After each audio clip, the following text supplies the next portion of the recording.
dito sa second floor. Yan, for retouching na tayo kasi lumalabas yung damage na pag naka first coat na tayo ng pintura. Mas maganda malinis yung ating bawat wall, hindi halata yung mga damage. Okay, naka first coat. Then ang final coat niyan pag natapos na yung ating puro alikabok sa ilalim, dahil paulit-ulit tayo kung pipinisin na natin. Okay na yung PVC panel natin. Ayan, medyo madilim ang PVC panel natin. Okay na. Ayan, okay na to. At grout na lang. Hindi nakabit ng toilet bowl. And then yung pinto. Sa ano pala, second floor, same din. Sa ganun din. Uli natin mga boss. Sa CR ng second floor.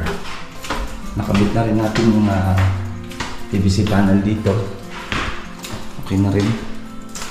Yan.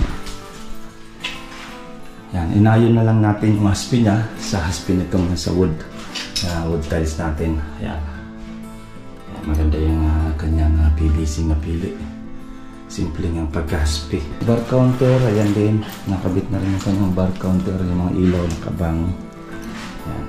Okay.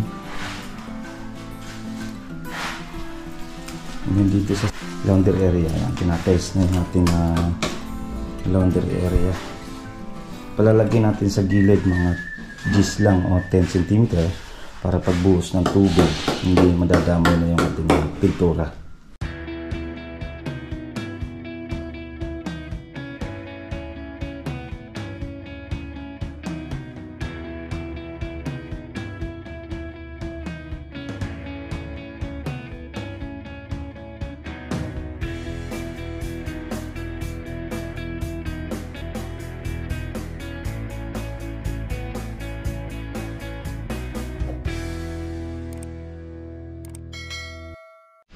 Ayan mga boss, at good morning.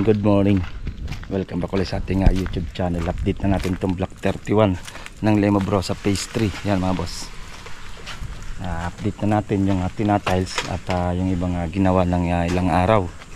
Kaya samahan niyo ako at silipin na natin yung interior. Okay, at update na natin itong ating Block 31. Ito, at nililiya na yung ating primer na to. Pagkatapos liyahin, ipa-primer na yan. Hindi na iturahan na. At check na natin dito sa second floor.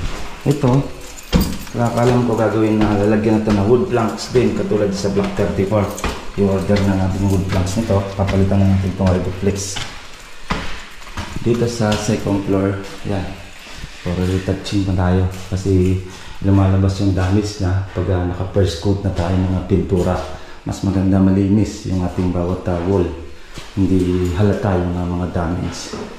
Okay, naka first coat.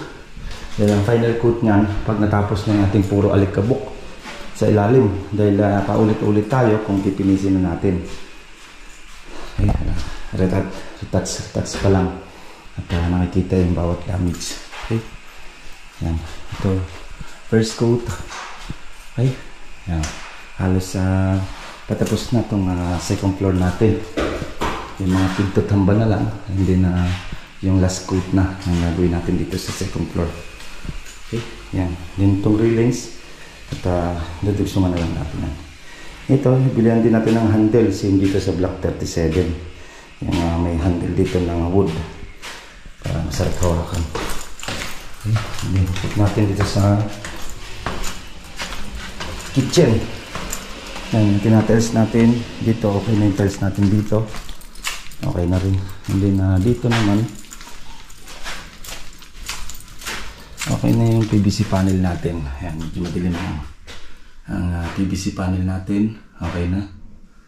Ayan, okay na to. At grout na lang. Hindi nakabit ng toilet bowl. And then yung pinto.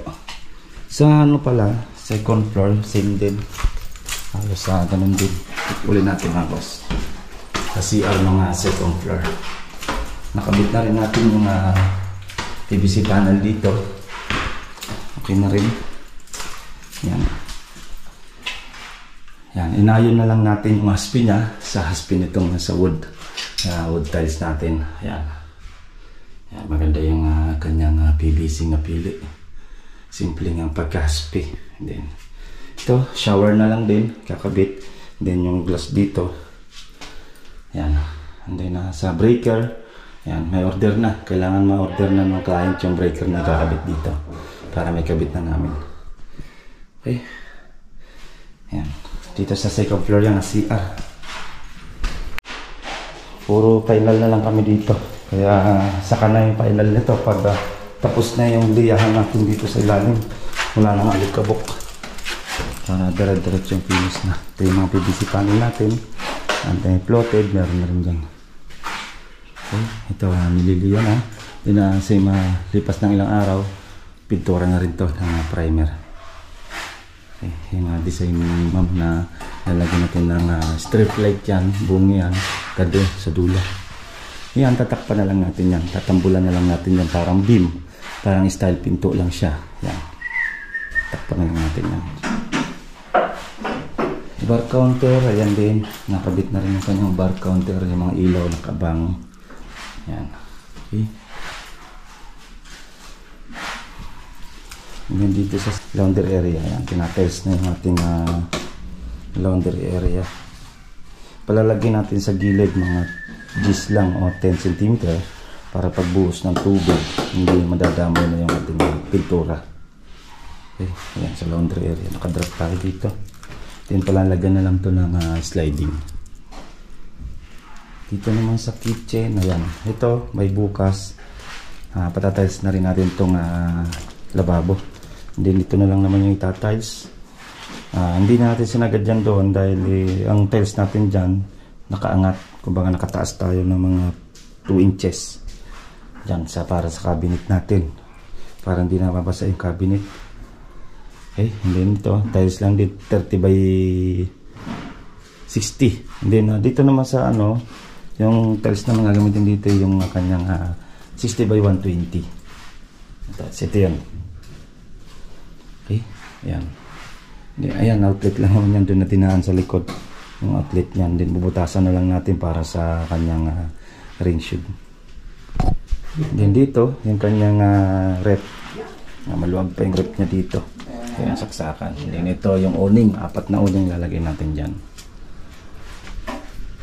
Okay.